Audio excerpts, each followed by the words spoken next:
All right, so welcome everyone to this Q&A. Again, want to welcome everyone to this Q&A. Interesting topic, not necessarily a question, not necessarily a question, but I'll just make an observation. And the observation is, in general, how do we deal with others? Let's say other people annoy us. They did something to annoy us. Let's say, I don't know, doesn't have to be something so egregious, but give it a rebuke. Right? We've spoken about this a number of times. That the Torah says that there's an obligation to give rebuke, right? There's a Torah obligation to give rebuke. But the Torah says in the same verse, "Lo yisal love chait." But when you give rebuke, don't sin. See, if you don't know how to give rebuke, which a lot of people say, right? This generation, even previous generations, do not know how to give rebuke. So then some would say, I don't have to do it. Why don't I have to do it? Because we don't know how. Essentially, we don't know how. Now, the issue is, as people would say, but the Torah says, I see someone do something wrong. I got to rebuke them. Right? I got an obligation to rebuke them. Now, without knowing anything else, you're right. That's what the Torah says. Right? Someone who needs rebuke, whatever the case is, they need rebuke. You need to tell them they're doing something wrong. Okay. So someone will say, very good. So I got an obligation all times to do that. Now, that's not what the Torah says. The Torah says, let's make clear. The Torah says that hochiach tochiach es am yisecho. There's an obligation to rebuke your fellow Jew. Right? Am yisecha means your people. I don't have an obligation to rebuke non-Jews. I mean, if they need it, you could. You could rebuke them. No obligation to a Jew. If they're doing ma'isa amcha, they're doing the actions of your people. Yeah, they're doing the actions of your people. You can rebuke them. If they're not doing the actions of your people, maybe you still have to rebuke them, right? For sure, you still probably have to rebuke them. Now, the question is, in that case, if they're not doing what we should be doing, in some cases, the person will have status of a non-Jew, so that's a different issue. That's a different issue. But again, what does the end of the verse say? Simple explanation. Simple explanation. Simple explanation is, you got an obligation as a Jew to rebuke a fellow Jew. Very good. It says,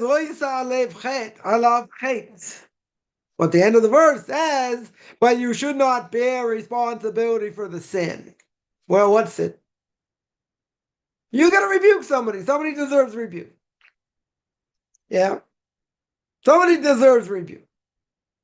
But if you rebuke them in a way that's going to, you embarrass them. But they embarrass them in public. Can't give rebuke. No matter what they did. Still not allowed to embarrass them in public. It's a hard thing. So you have to know how to give rebuke. So some people would say, we mentioned this many times, that just because somebody did something wrong, and we don't know how to give rebuke today, that'll be the excuse. We don't know how to give rebuke today. It's true. Previous generation, same thing. Now, some would say, based on that, I don't have to give rebuke at all. That's not true. There are times, even if no one's going to listen, right? Even if no one's going to listen, that I still have to rebuke them. Rabbi would say, should be well. Sometimes you got to protest, even if nobody listens. Now, great rabbis of the previous generation will say that's not the way. Making protest doesn't do anything. That's not the way. It'll just antagonize people more, even if it's a peaceful protest, doesn't matter. Right? The Brisker of Soloveitchik, bless the memory. Moshe Schneider, other great rabbis of previous generations said not that way. Again, if you would ask most rabbinic authorities today, is that the way? They'll say no. 100% they'll say no. Doesn't mean necessarily shouldn't be done. If it has to be done. Yeah, it's not the way. People will say, okay. Similar case, let's say, someone come fix your freezer, your fridge, secular Jew wants a drink of water. Or she wants a drink of water, let's say. You know they're not going to make a blessing. Yeah. Are you allowed to give them a drink of water? What's the problem? What's the problem over here? No prohibition if they even will detain mixture. When you're stumbling block in front of them. Again, it doesn't apply to a non-Jew, mentions many times. Applies to a Jew. Jew's not going to listen. Right? Sorry. The Jew is not, you're putting a stumbling block in front of them. Because normally they take a drink, they eat something, whatever it is. They don't make blessings. Now, you could ask them. Here, I'll give you a drink, make a bracha. Right? Make a blessing. Right? And they could say, come on, when you talk about it, never make blessings. Then you try. The person can try and convince them. Most people probably be embarrassed to do it. Okay. But at the end of the day, what do I have? I got a problem here. Serious problem. This is a Torah prohibition. Person essentially is putting a stumbling block in front of somebody. That's forbidden. Rosh was on Orbach, was the memory, Torah giants, the last generation. No question. And he said that if you don't give them to drink or to eat, they'll hate you more. They'll hate Judaism more. Right? So you don't want to put yourself in that situation either. You know, the problem also is, even by secular Jews, you know they're not going to make a blessing. Should I hand the food to them? Should I give them the drink? If there's no other way you can do it. What if I could place it in front of them, they take it themselves? That's better. Why is it better? Because you're putting it directly in their hand. So you'll say, what's the difference? So here's the difference. Because you're directly putting a stumbling block in front of them. They could have gone it any other way. Right? Let's say. As the case. I heard a great rabbi once say, as a question, guys at the Super Bowl. Yeah. So, a bunch of Jews there. Secular Jews. The secular Jew orders something non-kosher, hot dog, whatever, pretzel, who knows what. And you're sitting nearby. Can you pass it down? Same question. Someone else will give it to him. Okay. Someone else will give it to them. Good. Does that mean I have to do it? Because if you put it directly in their hand, no prohibition. Or putting a stumbling block in front of someone. How can you do it? How is it possible? These are real life questions. Yeah? It's a complicated thing. Right? It's a complicated halachic question. Complicated question. Right? So you got to keep in mind. What do I do? Am I allowed to do it? Am I not allowed to do it? Right? Putting a stumbling block in front of somebody. Right? That has a lot of connotations. One connotation is that someone asks you for directions. You're not sure. You gave directions. Say, okay, take a right here, left there. And then you realize, after they drive off, you gave them the wrong direction. Now, you didn't have intention for that. 100% you didn't have intention for that. Is that your fault? Is that putting a stumbling block in front of someone? Yeah. It's a lesser degree. What you could say. So you're going to say, well, what should you have done? If you don't know, you don't know. Tell them, I'm not sure. Right? They may get angry. They may look at you funny. Okay. You're not sure. Better to say I'm not sure than give wrong directions. Even if you sent them to a street a little further away or whatever it was, you didn't give them the right directions. So someone's going to say, so what do you do? Then they don't have Waze. Used to be, before Waze, you had maps. Anyone know how to read a map today? It's like a fossil. You don't see maps today, right? And it's a good thing, at least for me. I never know how to read a map. But, at the end of the day, give wrong directions, similar thing. Or you get bad advice, right? You can also put a stumbling block in front of someone, or it cause them other problems, cause them serious problems. Yeah. No one should give advice if they don't know what they're talking about. People do it. People may mean well,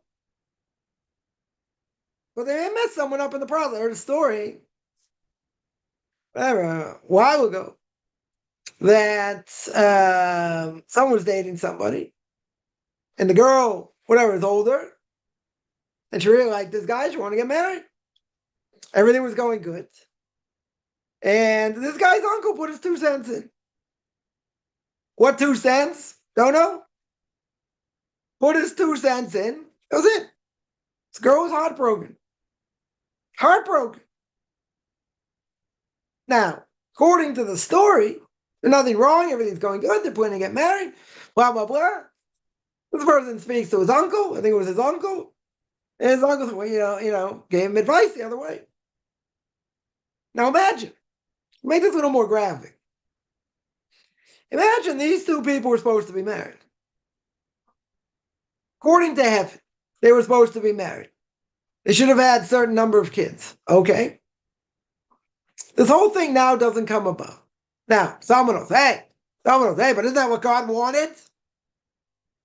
He allowed it to happen.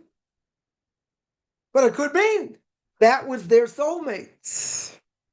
And now this person got involved, opened their big mouth for no reason, or maybe they thought there was a good reason. And what do? What do? They cause this person not to get married. Right? Let's think a little bit deeper what this does. So here, you have two people come together. Two people are half souls. And they join together. Now, if they join together, and this is the proper, match, then all things being equal, they should have kids.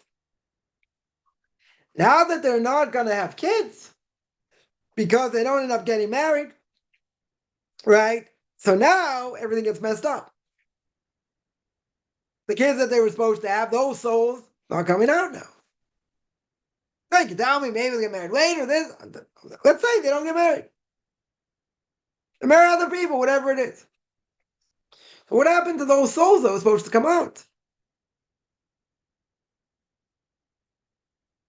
We'll make it a little more graphic. It's just one person. Right? Biggest plague, as we always say, biggest plague among the Jewish people today, well, it's really two things. It's assimilation and intermarriage. Right? That's probably the biggest plague among Jewish people today. Now, that being the case, intermarriage is what? Let's say 60%, 70%, some places even higher. So you get a very high level of intermarriage. Now, a Jew forbidden to marry a non-Jew. Again, we're going to make it very simple. Non-Jews aren't going to convert. There's no conversion here. No even bogus conversion. No conversion. Those kids aren't Jewish. So now this half soul that this guy is supposed to marry got lost. Totally got lost. Those kids they were supposed to have, they don't have. So now you got a whole messed up thing. If you tell me it's one person who does it, whatever the case is, okay. God's going to say these souls have to come somewhere else. I don't know how they're going to come out and what's going to happen. Okay, that's one. A lot of things change, right? Sounds like the Matrix. A lot of things over here change. What happens if 70% of the time that happens? How many supercomputers do you need to be able to track these endless souls? And how are they going to come out and what's going to happen? Thank God for that. I made an easy scenario, one case. One case, generations messed up. Generations. You want to tell me 50, 60, 70% into marriage? That's not supposed to be. And all those kids are supposed to have generations later. Kids, grandkids, great-grandkids. You totally messed up that whole line. In one shot. In one shot of into marriage. 70% into marriage. That computer breaks. You need major supercomputer to figure this out. That's where actions have repercussions. People say it doesn't matter. It's this, that. Maybe they only meant for that generation. Webster's a definition, blah, blah, blah, blah, blah. Yeah. These are serious ramifications. Serious ramifications. I remember when I was engaged, there's a book written by Rabbi Kaplan of blessed memory. The book is called Made in Heaven. It's a book about marriage. But he brings down the introduction. And he says, the person you're going to marry doesn't just affect you, affects your spouse, affects your kids, affects your grandkids. I'm like, who, me? Bam, shut the books down. That was it. I think I passed the introduction. Even too intense for me. But he's right. He's right. The decision you make has unbelievable ramifications. Unbelievable ramifications.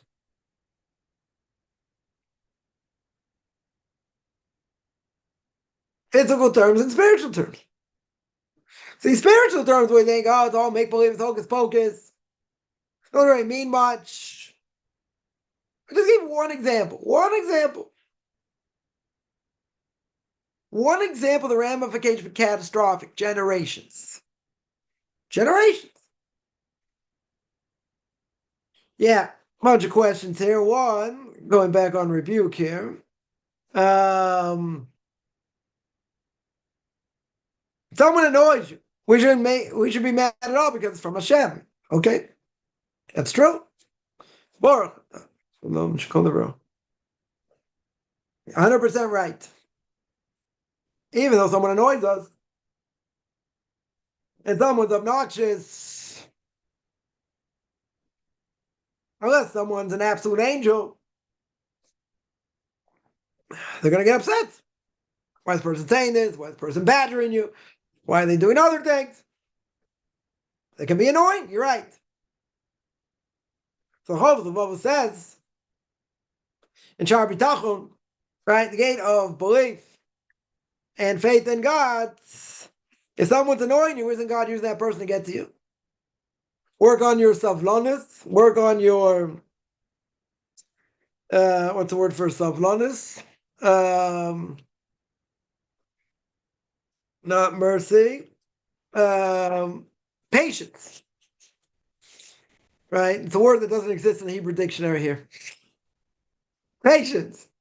They've been to Israel, cars hogging left and right, sitting in a traffic light, and the light, before it turns green, turns red, yellow, then turns green. People are already beeping when it's red, yellow, but you can't go. It's not green. So people honking, everyone's in a rush, this, that. You gotta have patience. Maybe God's working on your patience. So 100%. Everything comes from God. God using this person to get to you as a stick. Got to work on our belief and our faith in God. If we were all tzaddikim, we'd all be righteous. Shouldn't bother us. It should not bother us. Right? We see it's from God. God wants this person to annoy us for whatever reason. For whatever reason. Now, I will tell you, probably, most people get annoyed. They get annoyed.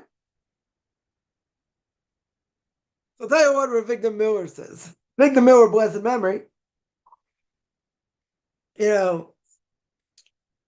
that person in synagogue, person in synagogue, there's a person in that minyan where you pray, They annoy you. Guys talking in the middle of prayers, walking around, this, that. Maybe doesn't have proper hygiene. We'll throw that in.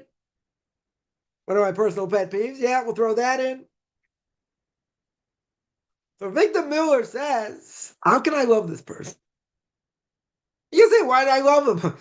This guy disturbs people while they're praying. This guy's bad hygiene, other things. Why should I love him? The mitzvah love every Jew. Now you're going to say, but what if he's evil? Okay, it's a different issue. What does King David say? I don't want to get accused of saying, oh, you got to love everyone. Even if they're evil. Not true. Definitely not true. Because King David himself says in the book of Psalms, you love God. King David says, I love all that love you. I fight against those that hate you. So comes along Victor Miller. Victor Miller says, how can I love this person? He annoys you. He's very annoying, okay? Even though he's very annoying, how can I love him? Says Victor Miller, think of something positive about the person. What's positive? He'll say nothing. Okay, let's try again. What's positive? What potentially is positive here? What is positive is, where Victor Miller says, at least he's there 3 times a day. He comes to pray 3 times a day. You say, what is this prayer's word?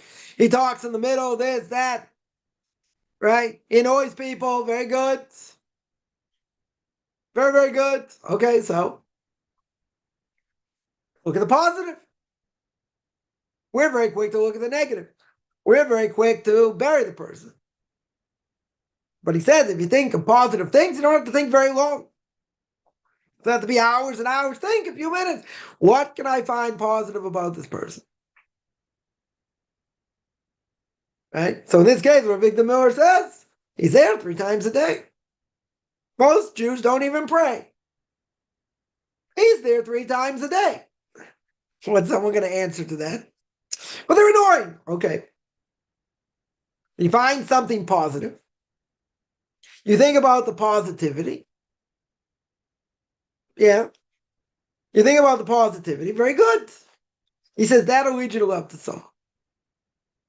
They're evil. It's a different issue. I don't have to love someone that's evil. I don't have that obligation. And this comes up a lot. Parents, siblings, children. Yeah. They can do nasty things. They can be evil. Yeah. Says I have to love them. Maybe you have to tolerate them. Love them? Right? It's a different issue. Spoken about that. Parents, they're evil. According to the Torah, do I have to honor them? No. Can't embarrass them in public. Got to be careful what you say, but yeah. Honor, they walk in a room, I have to stand up for them? No. I don't have to stand up for them. Right? Some would say, even so, you have to. That's how far it goes. Even if they're evil. It's a very hard thing to do. It's a very hard thing to do. Right? Because someone's going to say, if they're evil, they cause me all kinds of problems. They did other things. I still have to stand up for them. I still have to honor them. Yeah, not an easy thing. 100% not an easy thing. Right? The other opinion says, you can't disparage them. You can't make fun of them. You can't embarrass them. And to show some level of respect. And showing respect may mean you don't speak to them ever, but at the same time, honor them? No. Doesn't go that far. Does not go that far. Again, there are different opinions here, even in such a case. Right? But seemingly, someone will say that's too hard, that's impossible. God's not going to put a stumbling block in front of you. It's impossible. The story of the Gemara. Gemara in Kedushin tells a story. Of a great rabbi whose mother took his purse, threw it in the river, did other things. He's like, it's the hardest mitzvah. Honoring parents very hard. Yeah. Even if you tell me they're evil. So there's an opinion that says, yeah, you got to show them all the honor of this and even if they are evil. No opinions, right? Very hard to say we all according to that opinion. That's putting someone in a no-win situation. Because that's going to be too hard to do. Too hard to do. Right? So, first thing is, okay, someone insults us. Doesn't God want us to hear that insult? Isn't everything coming from God? Sure. It's God using the person to get to you, using them like a stick. Very good. So where's our motive? Why don't we think in those terms? You see, it's easier. It's easier in some ways. The person's mentally challenged. Or they have some mental health issue. Now, if they have some mental health issue, and they do things, okay, you understand, they're a bit wacky. Now, I would tell you like this, depends how wacky they are. Depends what they do. Some people got mental health issues. They don't think they're doing anything wrong. They don't think they're doing anything wrong at all. So what happens? You get annoyed. The person gets annoyed because of what they say and whatever. But at the end of the day, again, let's say for argument's sake, the person has mental health issues. Okay. So what do you get annoyed for? They may have a 35 IQ, 40 IQ, yeah. Maybe they're very intelligent, I don't know, but they have mental health issues. They have mental health issues. So if a person knows someone has mental health issues, yeah, and they say something, they do something, why are you getting upset? If they're mentally challenged, really mentally challenged, same thing, right? Even more so. They got 25 IQ. They don't know what they're doing, right? They got the IQ of a 5-year-old. That's who they are. How God made them. Okay. So they do something, they slobber on you, they push you aside, this and that. Happened to you a few weeks ago. Okay, what are you going to do? What are you going to do? They're mentally challenged. Or you're going to get upset. They're not in the right mind. Some got mental health issues, also not in the right mind. Maybe it's under control, better under control, not under control. It's the same thing. Same exact thing. Why are you going to get flustered? Why are you going to be upset? They're not in the right mind. Okay. What's the real answer? What's the real answer? Because it's annoying. That's the answer. It's annoying. You don't want to, be subject to that. And it can be painful. It can upset you. Rightfully so. Now, back to the original question. Why should we be upset? It's all from Hashem, you're right. It's all from Hashem. If it's all from Hashem, why get upset? What would we say? Isn't that a lack of emunah? But we're human. These things annoy us. So God's giving you an opportunity to work on anger. And also to realize where it all comes from. So I would say, if we're all tzaddikim, if we're all righteous, then I would tell you, very good. It shouldn't bother us. Not one iota. So why does it? Right? Why does it? What's the answer? We're holding where we need to. 100% it shouldn't bother us. Or it shouldn't bother us as much. Because if we're living according to what the Chovos HaLevavos says, get no worries. Everything comes from God. Got no worries. I say this all the time because I'm living it. Right? And most people are also living it in different ways. We worry about this, that, and the other thing. God says, what are you worried about? What are you worried about? You think I'm going to take care of business? Take care of business. I can do anything. Yeshua Hashem Garifying. I can do anything. Okay.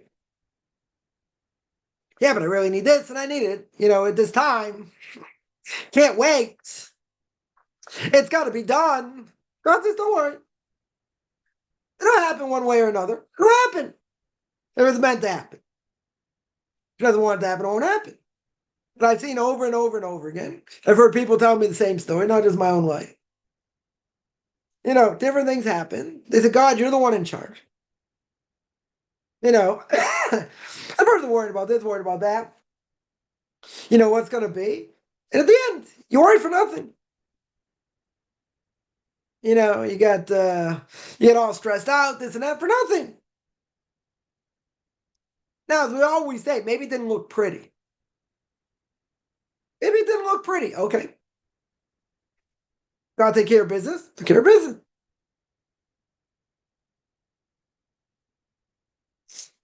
Right? Greatest level of emunah and bitachon, faith and belief in God, is I'm not worried about it. I'm doing what I need to do. You're the one in charge. You are the one in charge. That's the mantra. Person would be very surprised. Take a lot of stress off you. Why? What am I worried about? I got the greatest being in the world that's going to back me up. Doesn't mean you have to be stupid and you do stupid things. Put yourself in situations you shouldn't. Different issue. I'm going to tell you, you can't rely on miracles. But at the end of the day, imagine. God took a person to a certain point, in something. Whatever it may be. And now they need to get over to the finish line. So if God got you already to this point, even if it didn't look pretty, God's not going to get you to the finish line? Why would he get you to the finish line? Take care of business. We worry a lot for nothing. The lack of emunah also. But again, we don't want to put ourselves in situations because say, okay, I got to rely on miracles here. Shouldn't do that either. You got to put your best foot forward. But putting your best foot forward is no guarantee for nothing. God can say, no. And I'll save you in a different way, but not this way. Okay. But you got to put your best foot forward in any case. Yeah. Somebody says if they don't listen, how many times you have to rebuke them? Oh, very good. Are there cases you shouldn't rebuke? So I'll tell you what the Gemara said. Just learned in Erchin last year. The Gemara in Erchin says you give rebuke until they slap you. Isn't that nice? Right? You got to rebuke someone to the point they're going to hit you. Now someone's going to say, come on. Does it really go that far? I said the same thing. I was sitting there learning this Gemara, and I'm like, no, come on. That far? It really goes that far? What was the answer? There's an opinion the Gemara says, yeah. You didn't do your job well enough because they didn't hit you. Or they didn't come close to hitting you. Doesn't mean you're obnoxious. Does not mean you're obnoxious. You're trying to help them, fix up bad character traits. Right? So someone's going to say, goes that far? According to his opinion, yes. Right? Right? So if they're not ready to hit you, you didn't rebuke them enough. But I don't think that's the problem. I don't think that's the problem because people don't want to do it. People won't do it. Why not? Because they're going to say, they're never going to listen. They're going to hate Judaism more. They're going to hate Jews more. You can't worry about that. That's not putting a stumbling block in front of anyone, even if it was a Jew. If I would tell a Jew certain things, doing wrong and they're intermarrying this and that, say, yeah, the Torah is anti-pig and the Torah is this, they blaspheme against God. Is that my fault? No. Not at all. I got a mitzvah to rebuke them. If I got a mitzvah to rebuke them, guess what? They don't like it. What did my Rabbi say? Go eat kugel. You don't like it. Too bad. This is what God says. You got to listen to what God says. Finished. Right? So a person will say, okay, I rebuked them. Again, this is the problem, because if we don't know how to rebuke anyway, you rebuke them 100 times. Yeah, you keep rebuking them, doesn't help. Yeah, so if you rebuke them, so you can say, well, we don't know how to rebuke. If we don't know how to rebuke, so you can rebuke them many times, not going to help. Yeah, I have to rebuke them until they're going to repent. They may never repent. They may never repent. Are there any people, any case you shouldn't rebuke? I was thinking in a case, well, this is by a non-Jew, so I don't know if it applied. There was a video months ago where Hamas, let a few older women out, and some people, they let some hostages go. There was a video of a woman, an older woman, gave one of her captors like this look, like this really nasty look. Now, I was thinking, imagine if she would have said at that point, she's being led to freedom. Imagine if she would have said, she would have cursed this guy out. And all the Hamas operatives there that were there. She would have cursed them, literally cursed them, in their own language. Or in any language they would understand. I thought about this. That'd be the coup de grace. They're being finally led to freedom. Whatever happened to them while they're in captivity. But they're being led to freedom. They're about to go in the truck. Or even better, they're in the truck. They're in the truck, they're going away, but they look. They can see them and they give them the finger. Or 5 fingers. Or 10 fingers. Curse them out. Yeah? Which the person deserves. No question about it. So, problem with this story is by non-Jews. They don't have an obligation here. Problem is, if they would do that, doesn't that put the rest of the people in danger? What if they would have done it before they got into the van? Or into the car, whatever it was. The army truck, whatever it was. What if this woman cursed this guy out or all of them out? Isn't that putting her life in danger? Seemingly. Seemingly. What could he have done? He could have shot her on the spot. Could have shot all these other people. Or is that because this woman did this, now we're going to kill 5 people? Let's say they videoed it and they killed 5 people because of it. Got a mitzvah to give rebuke even in that case? Probably not. If it's a danger to life, there might be cases you have to. That's a good question. You rebuke the king. King's got the power to put you to death. You say, listen, nothing, I'm going to die anyway, so I'll give rebuke also. Maybe the king will listen. Maybe. Also putting your life in danger. I would think if you put your life in danger, you don't have an obligation, but I don't think it's true. I think even if you put your life in danger, then you still, if it's an obligation to rebuke, you still have to do it. Right? So that, so part of me would say, this needs further clarification. Right? But part of me would say, if it's a dangerous situation, cause danger to you, your family, other people, you should do it. Because there's a mitzvah in the Torah to live by it, not die by it. Yeah, but certain things you have to die. Right? There's a Mishnah in Truma. In Masechta Trumos, it says that there are a whole bunch of people, let's say, being held captive. And somebody says, listen, someone did this, tell us who did it, or we're going to kill you all. Well, let's say they know who did it. Are they allowed to turn them in? And the answer is no. Why not? What's a simple explanation? Simple explanation is, who's to say his blood is redder than yours? So you can't turn him in. That means everybody has to die. It's a horrific situation. There's a case in the Holocaust. Unbelievable case. They had, they rounded up all these people. One of them, that was was a big rabbi. They said, who's Rabbi so-and-so? So one person comes out and said, it's me. Some rabbi so-and-so. He was lying, wasn't he? Right? He was willing to die for the sake of his Rebbe. Now, what's the obvious question? Is he allowed to do that?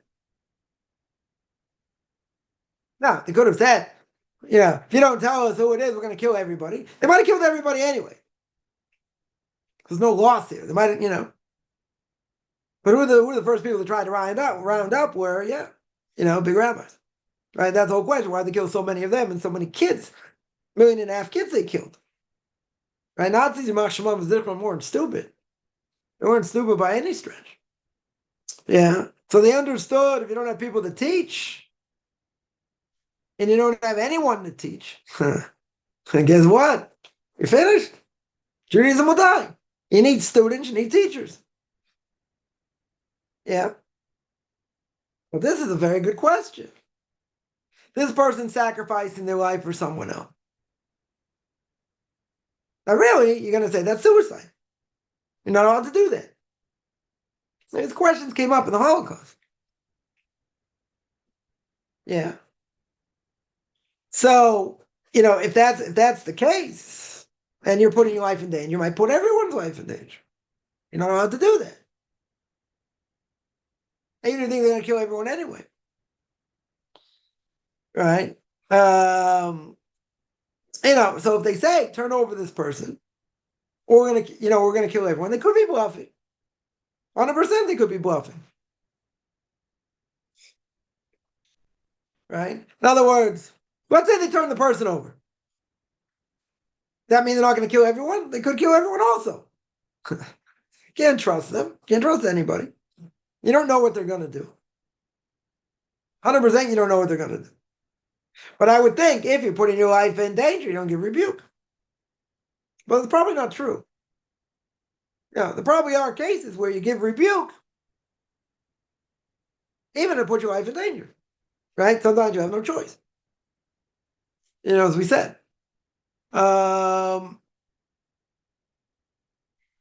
Could you change the seat during prayers? You could. Right? I davened in one place for a number of years, right outside my door. And I'm not there anymore because it's further away, a little bit further away. But I thought about that a lot. Changing my seat. But I thought if I go into a corner, I won't hear it as much. It won't bother me as much. Whatever. I thought about doing that. The only thing was, if you sat in the same seat for a long time, and then all of a sudden you move, and that's where your normal seat is now, then, you could say, I mean, it's going to be a dead giveaway, but you could say, I had to change my seat because I'm in mourning. But if you're not saying the mourner's prayer, that's a lie, right? Obviously, that's a lie, so you can't say that, right? So, and you can't say the truth either. You're not going to say, this person annoys me, I'm moving my seat. Can't say that's Lashon Hara, right? The person, let's say, move closer to where the person leading the prayers. You could say, I want to hear the prayers better. It could be my hearing's going. I wanted to, make sure I hear all the words. Right? It's a lie. Okay. We can't tell the truth either. So is it true? Is it really true that you can move your seat? Yeah. But keep in mind, someone's going to ask you. Most likely, someone's going to ask you, why'd you move your seat? So you got to come up with an answer. Certain things are permissible to lie for. You could say, certain things bother me over here, so I moved over there. They may ask you, what bothered you? Can't say. You can't say, well, this guy has bad hygiene bothers me. Lashon Hara. Can't even insinuate it. And even if you don't mention the person's name, but you say, like, this bothers me. And even if you don't mention the person's name, but they figure out who you're potentially talking about, that's Lashon Hara. Also Lashon Hara. You got to be careful with that also. Right? They have to be careful with that also. But yeah, could you move? Sure. What I really want to do is move, pray somewhere else. That's really what I wanted to do. But, this is just the perfect time for me to go. Finish at a certain time, get my buzz at a certain time usually. So, it worked out very well. Worked out very well. So now I pray somewhere else, a 4-minute walk. 4-minute walk to my house. It's good exercise because it's uphill. But at the end of the day, it's one thing I benefited. First of all, this minyan's 10 minutes earlier, so I get out a little bit earlier. So it's also good. right? And, it's also good. But these other issues, I don't have. I had someone who was like praying very loud. That's kind of annoying. Whatever. But like, I don't know. I don't normally notice it so much. Noticed it the other day, but whatever. So like, no place is perfect. But one of the things that after I read this thing that Rabbi Victor Miller said about trying to love the person, so I did my best not to let it get to me. And think positive things about the person. Now again, was that easy? I'm not gonna say it was easy. But you see a person in a different light. You see more positive than negative. It's not always so easy. Right? Because people can do annoying things. It's very easy to say, well, yeah, this person always been like this and like that. You can annoy someone also. And you don't think you're doing anything wrong. You can also annoy someone. Yeah. We're not perfect. We're not perfect by any stretch. So why do we think we're so much better?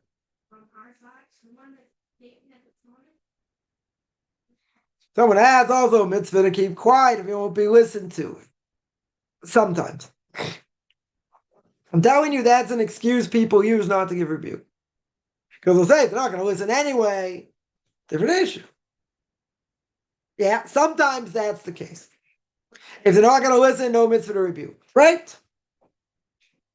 But that's not always the case. Even if we don't know how to rebuke today, it doesn't matter. Even if you're going to tell me they're going to hate Torah more, doesn't matter. There are times it's irrelevant. But a lot of people use that excuse and say across the board, I don't have to rebuke them because, there's no, they're not going to listen. They're not going to listen. Not true. I'm just oversimplifying. There's a very complicated sugya here. It's very, very complicated. It's not cut and dry. 100% it's not cut and dry. With the three things you must die for rather than commit the sin. Yeah, idolatry, murder, and immorality. Okay, those are the big three cardinal sins. We know that eventually, after being mutilated and tortured, should we then do it rather prior to losing fingers rather? No. If it's the three cardinal sins you have to give up your life for. Yeah. No matter what they do, you have to give up your life. They'll say, just do this. There's a story. A woman the Gemara says, lost 7 sons. Chana lost 7 sons. Her name was Chana. Yeah. Because the king wanted them to go against Torah, and they said no. Right? The last son, he says, king says, here, I have a coin. I want you to pick it up. But when you pick it up, it's right in front of an idol. Now, you can't bow down to the idol. You're picking up the coin. So let's say a person lost a lot of money right in front of an idol. How can you bend down to pick it up? Because that's the way you worship it. Even if that's not your intention. You turn your back to the idol and you pick it up. Turn your back to the idol, you're not worshiping it. If you can do it that way. Now, so the king says, okay, we're going to do a trick here. I'm going to put the gold coin down. And you're going to bow down and pick it up. Even though it's in front of an idol. So the child says, no, the Torah says you can't do it. Bowing down in front of an idol. Bowing down. So, there are people, that, nobody wants to get tortured. If it's something you have to die for, you have to die.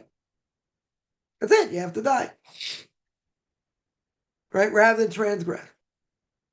Even if you're being mutilated or tortured. Right? Should we then do it rather than losing fingers? No. If it's something, again, let's say they say bow down to this guy in a stick, right? A reference to JC, or show a little fat guy, Mr. Buddha himself, say, hey, bow down to fat or die. You say no. Then take a club you. They say, okay, let's try this again. Bow down or we're going to kill you. You got to say no. They said you can't bow. Yeah, they club you again. They knock you senseless. Are you allowed to bow down rather than, get destroyed in such a way? No, not allowed to, no matter what they do. Problem is, the person being tortured enough, no one should ever go through it. They may do it. They may do it because, why? Because they're getting destroyed. They can't take the pain. They can't take the torture. What's the law of being tortured to commit certain sins? Depends what the sin is. If it's something let's say, pluck this blade of grass on the Sabbath, right? Which is forbidden to do, or we're going to kill you. Right? Now, it depends why they're doing it. Now, if they're torturing you and they say they're doing it so you go against your religion, 100% you're going to be willing to die. You can't do it. If they're doing it because they want to make fun of you, that's a different issue. Then you can pluck the blade of grass. Right? No mitzvah to die in such a case. Now, some people would say, you should die anyway. You don't have to. According to one opinion, it's called suicide. Suicide, one of the worst transgressions for a Jew or non-Jew. For a Jew, it means you're not buried in a Jewish cemetery. There are no mourning customs. You don't get up at resurrection of the dead. It's pretty severe. Probably doesn't apply today. Most people that commit suicide probably have some sort of mental health issue. It probably doesn't apply. It's a pretty severe prohibition, though. Right? So if it's a sin that someone's trying to get you to do, to go against your religion, yeah, then you wouldn't be allowed to do it. You have to be tortured. Yeah, it could be if they're trying to uproot your religion. It's time what we call shmad. Shmad means that they're just doing, the non-Jews are just doing things for you to go against your religion. Even if that could even mean that a person might have to give up their life. If they say you got an obligation to wear, I don't know, something's idolatrous or something that is not even idolatrous. Where they say everyone has to wear, red sneakers. Right? You don't have to. Right? Sorry, you might have to transgress. Or you might not have to transgress and die. It depends if that generation needs it or not. It depends on the situation. So, if it's a sin, if it's a Torah prohibition, again, it depends what it is. A person has to give up their life for rabbinic prohibitions, yeah. If they're doing it to uproot your religion. If they're doing it because they want to make fun of you, who said you can't do it? Right? Certain things you might be allowed to do. Right? You don't have to die in such a case. But, if it's a case, again, we'll make it very simple. If it's a case, their goal, 100%, is for you to go against your religion. You're not allowed to. Simply speaking, you wouldn't be allowed to. If they're doing it to make fun of you and different things, they're not.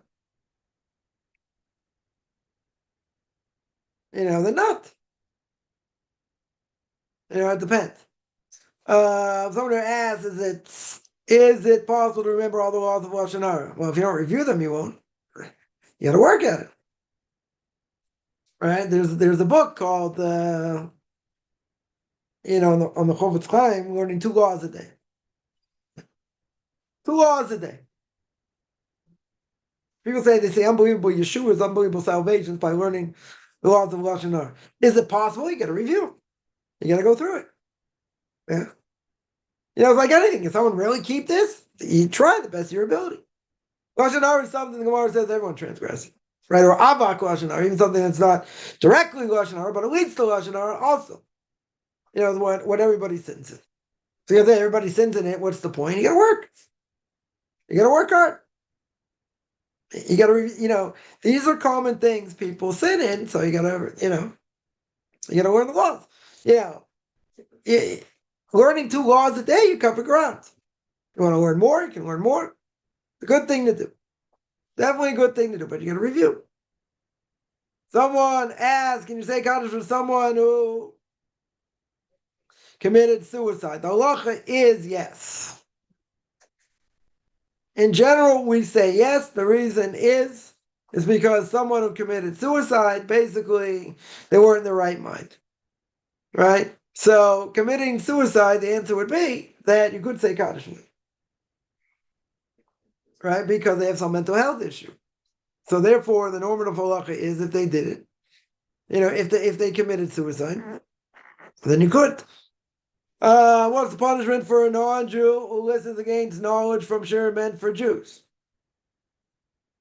It's meant for Jews. Non-Jews are not allowed to learn Torah in depth. So if it's not necessarily something in depth, and it would have, if they're learning things like, like Jews do, whatever. So, the Torah, the Gemara says, Jew learns Torah is chaymisu, liable for death penalty. So again, that needs to be clarified what that means.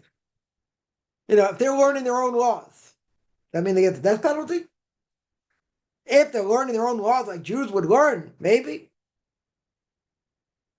Maybe. Most Orthodox Jewish channels on YouTube teaches from the oral Torah and halacha. Yeah. Right, that is true. That is true, but a lot of times, a non-Jew, I get this question a lot, non-Jews learning Chumash and Rashi. Yeah, Rashi brings down oral law. Yeah. They have to skip it? So I remember, I asked my Rabbi this question once. Someone asked me a question on a Rashi, on a Medrash. They saw a Medrash. So he said, you gave a quick explanation. Whatever, you shouldn't delve too much into it. For non-Jews. Right? They're allowed to learn Torah. What applies to them. Just not in depth. I had somebody comment, it's kind of foolish, but someone made a comment. Someone made a comment about teaching Torah to non-Jews. They said you can only teach Torah to non-Jews. It's like you could give a whole class on, but we'll just make it quick. You can't teach Torah to non-Jews. Because the Rambam says, they quote the Rambam, say, I love people who quote things, but they don't understand the context. They don't understand practically what we do. Rambam's not, we don't just push away the Rambam for nothing. We don't always hold what the Rambam says. Also, it depends on the case. So the Rambam says you teach them a little bit, teach them some of the stringencies, some of the leniencies, and that's it. Now, this person said you can't teach them anything until after conversion. Now, that's a foolish thing to say. Because how are they ever going to learn how to do anything? Shabbos kashrus, why are you going to convert them if they don't know how to keep Shabbos? It's kind of silly, right? The Rambam, true, states, you got to, the obligation is, as the Gemara says, you got to teach, some stringency, some leniencies, then you could convert them. So why does it take a year and a half, 2 years, 3 years for people to convert? Because if you only teach them a little bit, how are they ever going to know what it means to be a Jew? Because, but that's what the Rambam says. I get it. Well, they're not going to be qualified to convert. So it has to be understood. They have to know some of the stringencies. They have to know some of the leniencies. But it doesn't mean they have to be ignorant in how Shabbos works. How can they be ignorant about, they'll transgress Torah prohibitions? So what, you don't teach them anything? You only teach them after conversion? That makes sense. It's okay for non-Jews to listen to relate to Jewish halacha and oral Torah. I would say if it's something that applies to you. Yeah. More you can certainly listen to. Ethics, not a question. Jewish philosophy, I don't think it's such an issue. Right? Unless I think that that's such an issue, if it's going to bring them, closer to Torah and mitzvahs. Should they be learning Gemara? No. 100% not. And there are people who say, I can learn it. Okay. Right? And not for non-Jews. Someone told me the name of one of the Torah giants of the generation. I never saw it in print. Right? That, certain places in the Talmud that speak about laws of damages would apply to non-Jews. So they could learn it. Right? Can they learn it like a Jew? Would you say they could learn it like a Jew? In depth? No. That have to go in the course of no laws I spoke about. Spoke about way back when. They can learn. Certain things apply to them. Very good. in depth? No. Even their own laws, because that's what Jews do. Right? So you gotta be careful. Right? You gotta be, you gotta be careful. Why would a non-Jew not in the process of conversion learn about the laws of Shabbos? Doesn't apply to them. Right? Just read last week. It's a sign between God and the Jewish people. It doesn't apply to them. If they're not in the process of conversion. Doesn't mean they can't do certain things, but doesn't apply to them in general. So what about laws of Lashon Hara? So I say, it really doesn't apply to them either. They can say whatever they want against anyone. It's not a problem. Right? That's definitely not an issue for non-Jews. I would say the moral imperative is not a good thing. It's not a good thing. Speak badly against others. Does that mean they have to delve into the laws of Lashon Hara? No. Not at all. Now someone will say, I asked my Rabbi this once, I said, can I teach people the laws of Lashon Hara? He said, no. Doesn't apply to them. Does not apply. There are a number of things that don't apply. Yeah. Should a non-Jew learn the laws, make them better people know how to speak? They don't have to. The moral imperative. It's good not to speak against others, even if it's true, whatever. But do they have to keep the laws like Jews? No. They have to keep to the depth what Jews have to do and be careful what they say and how they say it, whatever? No. Does it make them better people if they, if they're careful what they say? Yes. I definitely think it makes them better people. Obligation? No one's going to say get an obligation. Nobody. But there are a lot of things I would say, that, are moral imperatives that don't apply. Right? Or let's say better, that do apply, but they're not obligated. That's a different thing. That's different. That is a different. That's a different thing altogether.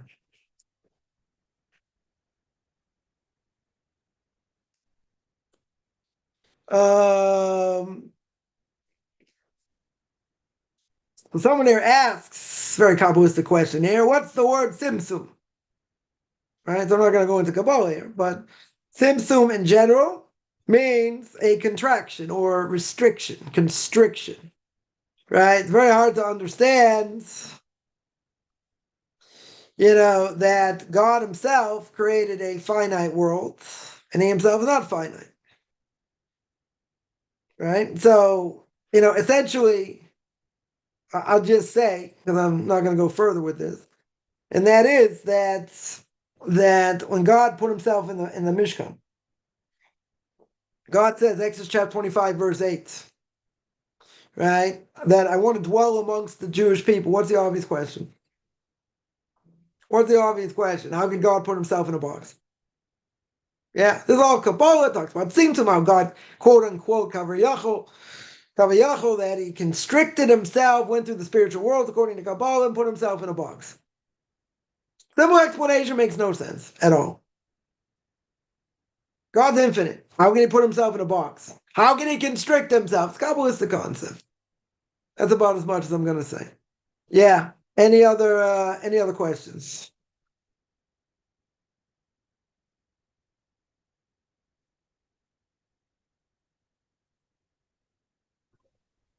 Rabbi, are you a part of the conversion with the Bedim for people I that want to work with convert? different rabbinical courts. Not one specific, depends where the person is. I just told someone yesterday, or last night actually, that even a person lives in a place where there may be a rabbinical court, but maybe, there are issues with the rabbinical court, so they can go, I can send them anywhere. It's somebody in a certain place, I send them across the country, right? And send them across the country. There's probably a place closer, but I ended up sending them across the country. They went twice over a year and ended up converting. So basically, depends where the person is. That's really the answer. Depends where the person is. If there's no rabbinical court where they live, so then you go the next closest one, wherever, it may be. It doesn't mean a person has to fly across the country. It could be, in a different state. If they're in the States, could be a few states away. It depends. It depends where it is. I've had people convert in New York, New Jersey, California, Florida. Where else? In Texas. Had someone in Texas, someone in California. So Chicago. Forgot about Chicago. As well. So there are a number of rabbinical courts know my work. Not all rabbinical courts do, but I usually never have a problem. So most rabbinical courts are very happy with what I do. So that doesn't necessarily, that doesn't necessarily matter. So the short answer is, do I work with a specific one? Not necessarily. It depends where they are. And If I have someone in Florida, I'll send them rabbinical court that knows me there. If someone in Chicago, they'll go there or nearby or whatever. can there be a Yeah, conversion based on the knowledge of knowing the mitzvahs and what it takes to be a from Jew? there is And or do you have to live in a community to be able to both. be fully converted? Both. You need knowledge. No one's going to convert you. No one's going to convert you if you have all the knowledge in the world, but you don't live in a Jewish community. At some point, you have to be able to move. Now, it doesn't mean you have to move today, tomorrow, the next day. It just means that you have to, at some point, you have to, you have to be able to move to a community, which is probably the single biggest obstacle to get someone to convert. That's probably the biggest problem, is for people to move. But, they can learn. I give classes where, people don't live in a Jewish community. Some people would say that's a little bit dicey or dodgy, as English would say, right? But just because the person can't move doesn't mean they're not serious. But what does the rabbinical court want to see? They want to see knowledge. They want to see a certain level of knowledge. So if They you want to have see a the certain, knowledge, would that be enough to no, at least go into the mikvah? no, no. You have to live amongst Jews, right? The Rambam says in the laws of repentance, there are 24 things. I just saw the other day. Shari Tshuva, Rabbeinu Yonah brings down the same thing in the name of the Rambam in the gates of repentance. He says there are 24 things that stop a person from repentance. One of them is Parish Minat Tzibur, someone who separates from the community. You want to be a Jew, you got to be part of the community. Knowledge is not enough, right? You have to be within walking distance. I had one student that. They lived within walking distance, but it wasn't, a strong community. They wanted them to move somewhere else. They were looking for a job in the meantime. It took them a while to find a job, but they converted them anyway because they were ready to convert. But they didn't live in the middle of nowhere. As a woman, it was easier also. She didn't necessarily have an obligation to go to synagogue and pray 3 times a day, so that was a different issue. But the knowledge itself is not enough. Even if you're the second coming of Moses himself, and a person has all the requisite knowledge, if you don't live within walking distance, or within striking distance means within a couple miles, maybe even within 3 miles, maybe some rabbinical courts will say, right? But if you don't have to you live right next door, but you got to be currently within striking distance, at least 20 minutes away, an hour away, something, whatever the rabbinical court says. So that's a different issue. If you're not living in a rabbinical court, in a walking distance of an Orthodox synagogue, the knowledge that a person possesses will not help them. Because that's the obvious thing a rabbinical court's got to ask is, where do you live? Says, oh, I live in the outback. Says, wow, that's beautiful. Are there any Jews? They're like, no, but there are a lot of Aborigines. Like, okay, that's good. A lot of Aborigines, no Jews. Like, they won't take you seriously. Right? There are plenty of rabbinical courts that, I don't know, they may help you, they may give you some information, but many rabbinical courts probably won't even deal with you, because you don't live in a Jewish community. Now, that doesn't mean a person's not serious. I would say that plenty of serious people, that are studying and learning and want to convert. The problem is they don't live within walking distance. Now, does that disqualify them from conversion? Yes, it does, but it doesn't mean they're not serious. Doesn't mean they won't move. Right? I was corresponding back and forth with somebody, and yeah, they're really interested in blah blah blah. So I asked them, okay, send them information. I said, by the way, do you live in a Jewish community? They said no. I said, is it possible to move? And they said no. So that's a game changer. That's game over. If you can't move, you can't move. Some people are on fixed income, different things. Some people can't move. That's just the reality. Not everyone's necessarily in that situation, but I would say at the same time that if that's the case, if that's the case, then they won't be able to convert. If someone is married to a spouse, doesn't want to convert, same thing. It'll be the same issue. They won't be allowed to convert, no matter how much knowledge they have, right? So, that'll be another thing. They'll ask information about, if you're married, you have a significant other, different things. If you're married, both have to be going in the same path, right? Both have to be going in the same path. The person's married to a Jew, non-Jew married to a Jew, right? And the Jew doesn't necessarily want to be an Orthodox Jew, so then the whole question what to do. And that the rabbinical court will have to decide because, even if the Jew, if the non-Jew is really serious, and the Jew is not really so serious about Judaism, still, if the non-Jew converts, again, I'm not saying it's the only reason they should convert, right? That the rabbinical court should be lenient over here with the Jew is because every time the Jew intimately is with the non-Jew, they transgress the Torah prohibition, right? That's pretty serious. That's a pretty serious thing. So, I'm not gonna say they're gonna convert the non-Jew for that reason, right? But that they'll do whatever they can probably to bring the Jew back, trying to work with the Jew as well. But that makes things more complicated. Can you be Yeah, a convert or a yeah, goy with a Jewish neshama? no, well, No. no. If you convert, you will be. Regarding If you reincarnation, I mean, can you be born a non-Jew being your neshama being Jewish even before you go into the mikvah? Yeah, so it's an interesting question because there are a lot of people. There are a lot of people that that's brought down that a non-Jew wants to convert. Their soul was probably Jewish, and the soul got messed up. How did the soul get messed up? Because after, keep in mind, that there should be probably 150 million Jews in the world today. It's only 10% of that, give or take, right? If they're really Jewish according to us. So basically the issue is, so what happened? What happened to what happened to the 135 million Jews out there that should be in the world? So some were killed, right? Some were definitely killed. The Holocaust, pogroms, different things. Yeah, and the rest assimilated.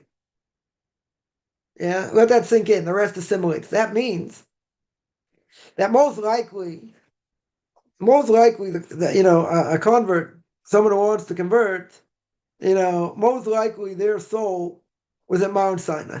Most likely. Because no non-Jew, I don't care if they came out of Christianity or whatever, they came to this intellectual decision and Christianity is bogus and all these other religions or whatever. You know, We also most have the Spanish people, Inquisition. one second. So basically in this case, what happens? It doesn't make sense for a non-Jew to want to convert. It's hard enough Jews keep the mitzvahs they keep because 80% of the Torah doesn't make any sense. Doesn't make any logical sense, right? But at the end of the day, I would say for a non-Jew, imagine if a non-Jew found themselves in an Orthodox synagogue in the intermediate days of Sukkot, right, of the holiday of Sukkot. They walk into the synagogue, yeah, and they see all these Jews during Hallel saying those Thanksgiving psalms, taking their love, shaking it like this, they're shaking it like that, they're shaking it. They're gonna say, like, what planet did I just fall into? I just dropped off in, like, so I grew up with it, not knowing really what it meant or whatever. For a non-Jew, shake a lulav, you get your lemon on steroids, you got your esrog, you got your willows, you got your myrtle leaves, and you gotta sit in the hut, when it's cold out, and different things for most people. Doesn't make logical sense. Or says you gotta sit in the hut, you gotta sit in the sukkah, you gotta do these things, right? So a non yeah, some so a non-Jew to want to convert, they have to have some level of affinity. They have to have some connection, not just because they came out of, Christianity, which most people I deal with, right? Even if they say it didn't make sense and this happened, that happened, to want to be a Jew today, not the time when the Jewish people were at the top of the mountain, right? That's why no one could convert in the time of King David and Solomon, open miracles. When the Messiah comes, open miracles. They also won't be able to convert, right? But if you're living in a world Anti-Semitism's gone absolutely crazy. Yeah, there are pogroms, there are holocausts throughout the millennium. Any non-Jew wants to convert, they got to be off the cotton picking head, in my language. Doesn't make sense. Doesn't matter intellectually, logically, all kinds of things. They believe this is the truth. If they didn't have some aspect of a Jewish soul that's drawing them there, that would never happen. Logically. Now, based on that, so their soul was probably comes from a Jewish soul.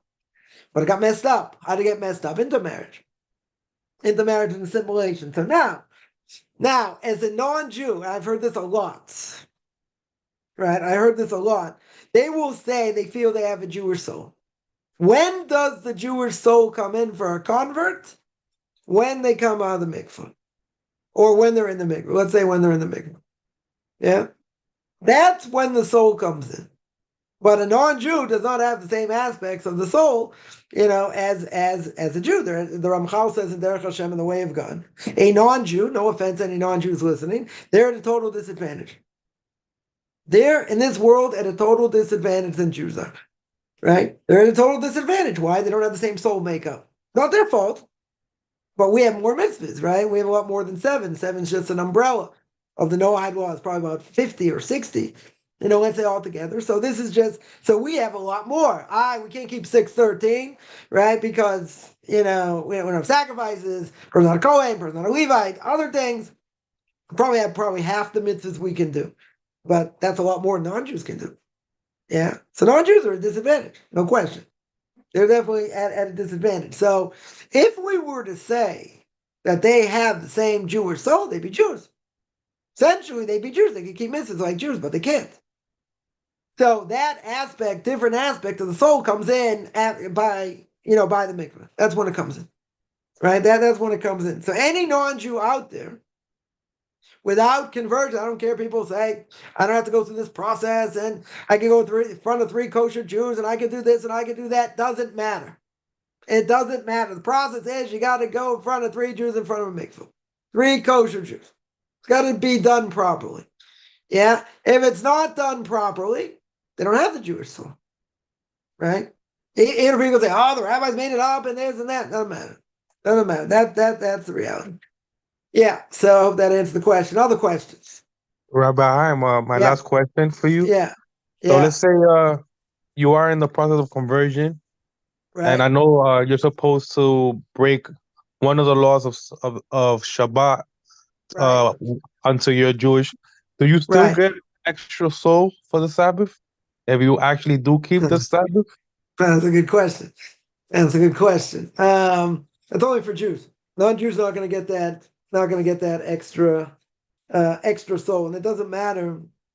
It doesn't matter if I've heard a lot of people say. I've heard a lot of people say that I'm going to make so many mistakes on Shabbos anyway. It doesn't matter. That's not the point. Point is, you have to do something, even if you keep Shabbos. You can't keep Shabbos like a Jew. So you have to do something on purpose to break it. 100% on purpose, to break it. So if the Torah says, as I mentioned earlier, it's a sign between God and the Jewish people, right? Because that's what Shabbos is. Then, as the Gemara says, the person gets his extra soul, right? That applies to a Jew. Will not apply to a non-Jew. Even if the non-Jew keeps, all the laws, and they, even if they break one, doesn't matter, right? That extra soul wouldn't apply, right? That shouldn't apply. That's a good question, though. Definitely a good question. Thank you, bro. Yeah, I really enjoyed your class today. no problem. Any other questions? Good to have fans. Any other questions?